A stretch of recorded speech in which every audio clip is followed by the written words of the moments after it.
మన తండ్రి అయిన దేవునికి సమస్త మహిమ, ఘనత, ప్రభావములు కలుగునుగాక.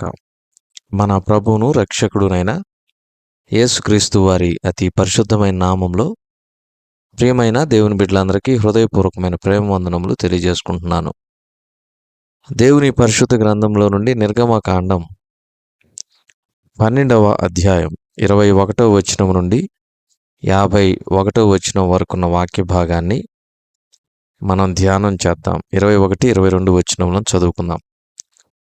కాబట్టి మోషే ఇశ్రాయేలీల పెద్దలనందరినీ పిలిపించి వారితో ఇట్లనెను: మీరు మీ కుటుంబముల చొప్పున మందలో నుండి పిల్లను తీసుకొని పస్కా పశువును వధించుడి. మరియు హిస్సోపు కుంచె తీసుకొని పళ్ళెములోనున్న రక్తంలో దాని ముంచి ద్వారబంధపు పైకమ్మిని 2 నిలువు కమ్ములకును పళ్ళెములోని రక్తమును తాకింపవలెను.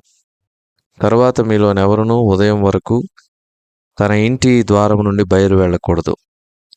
దేవుడు ఈ కొద్ది మాటలను మన కొరకు దీవించునుగాక.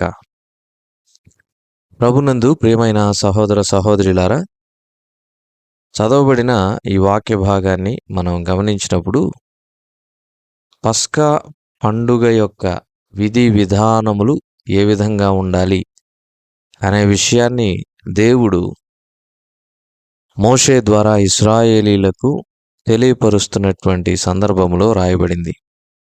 ఈ వాక్య భాగంలో మనం చూచినప్పుడు పస్కా పశువు యొక్క రక్తమును హిస్సోపు కుంచెతో ముంచి ద్వారబంధము యొక్క కమ్ములకు పుయ్యాలి. ఆ తరువాత ఆ రాత్రి మొత్తం తెల్లవారేంత వరకు ఏ వ్యక్తి ఇంటిలో నుంచి బయటికి వెళ్ళకూడదు. పస్కా పశువు యొక్క రక్తపు గుర్తు ఉన్నటువంటి గృహములో నుండి ఆ ద్వారమును దాటి ఎవరూ కూడా బయటికి వెళ్ళకూడదు. వెళ్ళారు అనంటే తమ ప్రాణములకు తామే ఉత్తరవాదులు. రెండవది, వారు ఖచ్చితంగా దేవుని చేతిలో హతమవుతారు. అలాగైతే ప్రభునందు ప్రియమైన వారులారా, ఇటువంటి విధి విధానాలు పస్కా బలిని గురించి దేవుడు ఇశ్రాయేలీలకు తెలియజేశాడు. మాత్రమే కాకుండా వారు పస్కా పశువును వధించి హిస్సోపు కుంచెతో పస్కా పశువు యొక్క రక్తపు పళ్ళెములో ఆ కుంచెను ముంచి తమ యొక్క ద్వారబంధపు 2 నిలువు కమ్ములు ఒక అడ్డు కమ్మికి పూసిన తర్వాత ఆ రాత్రి దేవుడు ఐగుప్తు దేశమంతా కూడా సంచరించాడు. ఏ ఇంటికైతే ఈ పస్కా పశువు యొక్క రక్తపు గుర్తు ఉందో ఆ ఇంటిని ఆయన ముట్టలేదు, ఆ ఇంటి జోలికి వెళ్ళలేదు. ఆ ఇంటిలో ఉన్నటువంటి తొలిచూలు సంతానం క్షేమంగా ఉంది. మరి ఐగుప్తీయుల యొక్క తొలిచూలు సంతానం ఎలాగుందంటే, రాజు మొదలుకొని తిరగలి విసిరే దాసి వరకు ప్రతి ఇంటిలో భయంకరమైనటువంటి మృత్యుఘోష వినబడింది. అటువంటి ఘోష ఐగుప్తు దేశం యొక్క చరిత్రలో ఇప్పటి వరకు లేదు, ఇక ముందు కూడా ఉండబోదు. ఐగుప్తీయుల యొక్క తొలిచూలు సంతానం రాజు మొదలుకొని తిరగలి విసిరే దాసి వరకు సంహరించబడింది. దేవుడు ఆ రాత్రి సమయంలో ఐగుప్తు దేశమంతా కూడా సంచరించారు. ప్రభునందు ప్రియమైన వార్లారా, ఇశ్రాయేలీలను కాపాడింది పస్కా పశువు యొక్క రక్తపు గుర్తు. ఈ క్రమంలో ఐగుప్తులో ఘోష, ఇశ్రాయేలీల యొక్క ఇండ్లలో పస్కా విందు. ఆ తర్వాత మనం దాటిపోతే ఐగుప్తులో ఎప్పుడైతే ఈ భయంకరమైన ఘోష పుట్టిందో ఇక ఫరో చేసేదేమి లేక వారిని వెంటనే వెళ్ళిపోమని చెప్పాడు. ఇశ్రాయేలీలు దేవుడు చెప్పిన ప్రకారంగా తమ ఇరుగు పొరుగు వారి దగ్గర బంగారము వెండి వారు పుచ్చుకోగలిగింది అడిగి మరీ పుచ్చుకున్నారు. ఈ క్రమంలో 430 సంవత్సరాలు చెరలో ఉన్నటువంటి ఇశ్రాయేలీలు ఐగుప్తు దేశము నుండి వెలుపలికి వచ్చారు.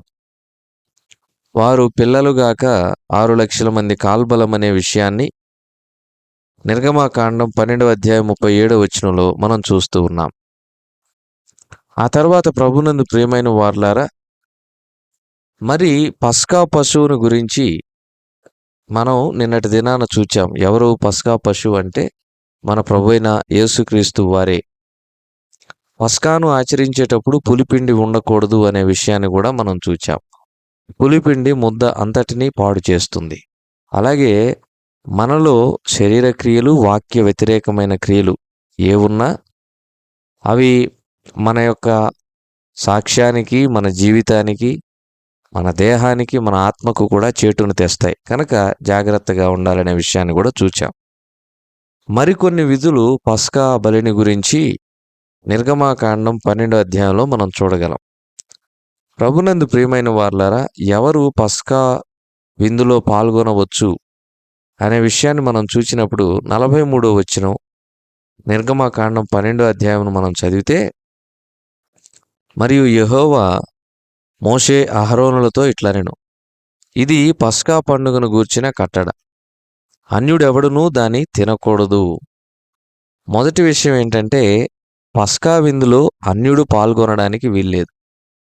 ఇది దేవుడు చెప్పినటువంటి విధి, దేవుడు నియమించినటువంటి కట్టడ.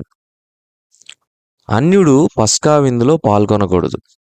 కనుక ప్రభునందు ప్రియమైన వార్లారా, అన్యులు అనగా ఎవరంటే ఇశ్రాయేలీల సమాజంలో లేనటువంటి వారు. ఇంకొక విషయం కూడా మనం జ్ఞాపకం పెట్టుకోవాలి. ఏ ఇంటిలో సంహారకుడు ప్రవేశించి తొలిచూలు సంతానమును సంహరించాడు, ఏ ఇంటి మీదైతే పస్కా పశువు యొక్క రక్తపు గుర్తు లేదో ఆ ఇంటిలోనికే సంహారకుడు ప్రవేశించాడు, తొలిచూలు సంతానమును సంహరించగలిగాడు. వారు కూడా అన్యులే. కనుక ప్రభునందు ప్రియమైన వార్లారా, ఇలాంటి అన్యులు పస్కా విందులో పాల్గొనకూడదు అనే విషయాన్ని మనం చూస్తున్నాం. మరి ఇశ్రాయేలీలు మాత్రమేనా అంటే కాదు. ఇశ్రాయేలీలు కానటువంటి వారు, వెండి చేత కొనబడి సున్నతి చేయబడినటువంటి వారు పస్కా విందులో పాల్గొనగలుగుటకు అర్హులన్నమాట. సున్నతి లేనిదే, వెండితో విమోచించబడిందే పస్కా విందులో పాల్గొనే అవకాశం లేదు.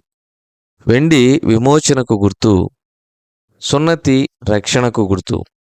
రక్షణ పొందిన వారు ప్రభువైన యేసుక్రీస్తు వారి యొక్క శరీరములోను, రక్తములోను పాలు పొంపులు పొందటానికి అర్హత నొందిన వారుగా దేవుని వాక్యం సెలవిస్తూ ఉంది. ఈ అర్హత ప్రభువైన యేసుక్రీస్తు వారి యొక్క కృప వలననే మనకు లభించింది.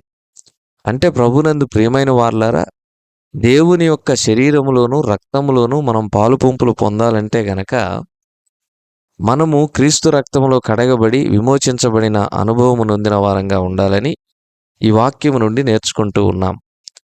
ఇక్కడ ఇంకొన్ని విషయాలను మనం చూచినప్పుడు, వెండితో ఒకవేళ కొనబడిన దాసుడు సున్నతి పొందితేనే తినాలి కానీ సున్నతి పొందకపోతే దాన్ని తినకూడదు. వెండితో కొనబడ్డాడు కానీ సున్నతి లేదు. ఏది ప్రాముఖ్యం అంటే సున్నతి ప్రాముఖ్యం, రక్షణ ప్రాముఖ్యం. రక్షణ లేకుండా ఏ పదవి కలిగిన వారైనా, ఏ అధికారము కలిగిన వారైనా, సమాజంలో ఎంతటి ఉన్నత స్థానంలో ఉన్నవారైనా రక్షణ లేకపోతే దేవుని యొక్క శరీరంలోను, రక్తములోను పాలు పంపులు పొందటానికి అనర్హులు అనే విషయాన్ని ఇక్కడ మనం చూస్తూ ఉన్నాం. ఆ తర్వాత వచనాలను గనక మనం చూస్తే 46వ వచనంలో ఏమని రాయబడి ఉందంటే, మీరు ఒక్క ఇంటిలోనే దాన్ని తినవలెను.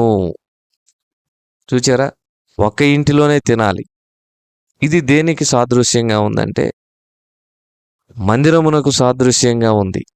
రక్షణ పొందినటువంటి విశ్వాసులందరూ కూడా చేర్చబడేటటువంటి ఇల్లు, దేవుని యొక్క ఇల్లు, మందిరం మాత్రమే. అటువంటి మందిరములో మనము చేరి ఒక్క ఇంటిలోనే పస్కాను ఆచరించాలి. అనగా ప్రభువుకు కృతజ్ఞతాస్తుతులు అర్పించి ఆయన బలలో పాలు పంపులు పొందాలి. ఆయన బలలో పాలు పంపులు పొందడం అనేది అది ఆచార భక్తికి సంబంధించింది కాదు. అది ఒక ఆత్మీయమైనటువంటి విషయం. ఆయన బలలో పాలు పంపులు పొందుట ధన్యత. ఆయన బలలో పాలు పంపులు పొందడము అనేది ఒక గొప్ప భాగ్యం. ఈ భాగ్యం ఎవరికి ఇవ్వబడింది? ఎవరైతే ఆయన రక్తంలో కడగబడ్డారో, ఎవరైతే ఆయన రక్తం చేత విమోచించబడ్డారో వారికి మాత్రమే ఇవ్వబడింది. కనుక ప్రభునందు ప్రియమైన వారలారా, నేడు మనం యేసుక్రీస్తు ప్రభువు వారి యొక్క రక్తములో కడగబడి విమోచించబడ్డాము. యేసుక్రీస్తు ప్రభువు వారిని ఎవరైతే స్వంత రక్షకునిగా అంగీకరిస్తారో వారే రక్షణ పొందినవారు.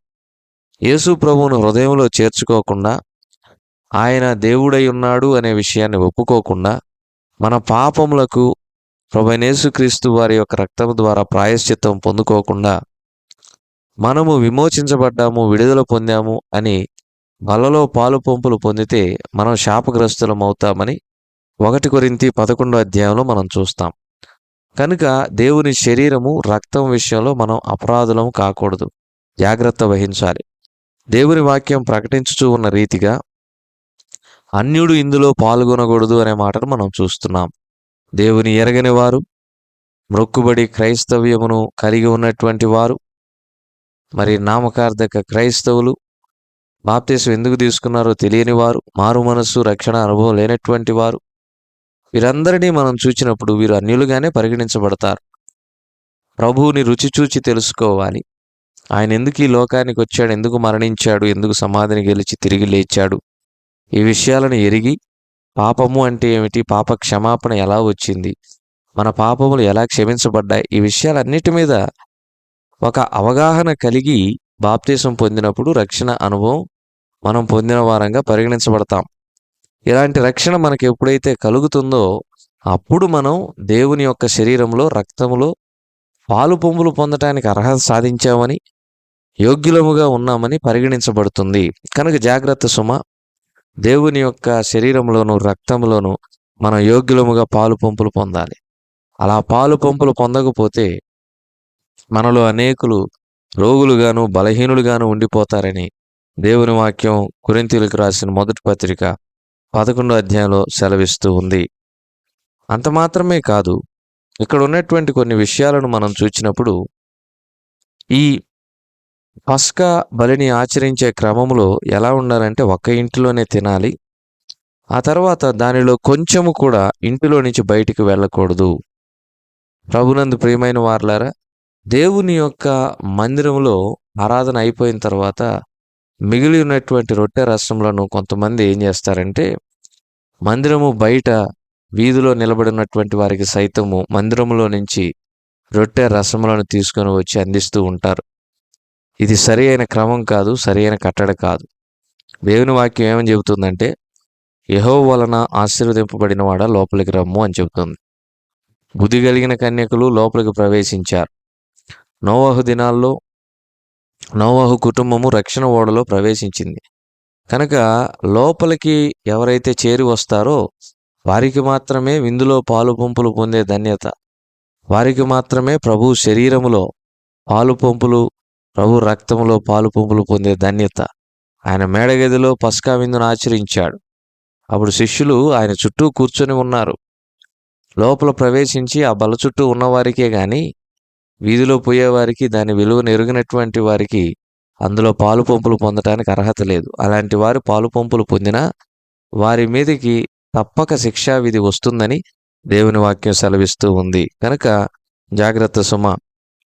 ఈ ఆరాధనా క్రమాన్ని, లేదంటే పాత నిబంధనలో పస్కా విధిని మనం చూస్తూ ఉన్నాం. కానీ ఇది ప్రస్తుతం క్రొత్త నిబంధనలో ఉన్నటువంటి ఆరాధనా క్రమానికి మనం అన్వయించుకొని ఆ యొక్క విధులను, ఆ నిబంధనలను మనం తూచా తప్పకుండా పాటించే వారంగా ఉండాలి. అలా పాటించినప్పుడు దేవుని నామము మహిమపరచబడుతూ ఉంటుంది.